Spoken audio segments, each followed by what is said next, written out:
Napaliguan niyo ba yung fried chicken niyo? Kung hindi pa, tara, punta tayong Vietnam. Hey guys, welcome to Chai's Travels. Today we are here in Vietnam. Maraming foodies na pumupunta rito dahil sobrang daming pagkain na masasarap talaga dito sa Vietnam. At dami ko favorites dito kaya talagang pagka nandito kami napapasarap talaga kami neto. Ang dami syempre yan, paborito kong spring roll. Syempre hindi may iwasan. Meron din silang mga ihaw-ihaw.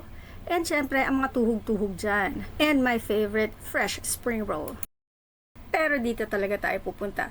Susu Waterfall Chicken. Yan ang hidden gem dito sa Vietnam. Sa labas pa lang amoy na amoy mo na yung niluluto nila. At syempre, yung mga magluluto, hindi namang ngawit ang kilikili dahil kasi meron na silang pangluto ng fried rice na machine. Astig.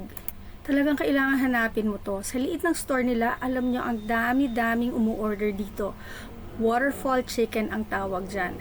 Very tasty, very tender, ang sarap. Malatong pa yung balat. Ang isang order ng meal, 55,000 dong or $2.30 or sa Philippine peso is about 126 pesos. Nakasama pa namin yung may-ari. Ang galing, genius. Sobra akong nag-enjoy dito sa aming trip na to at saka sa food tripping. So, eto na yung mga mukha ng mga busog na happy faces. So, next time, may pupuntahan pa tayo. Maraming pa tayong pupuntahan. So, follow for more.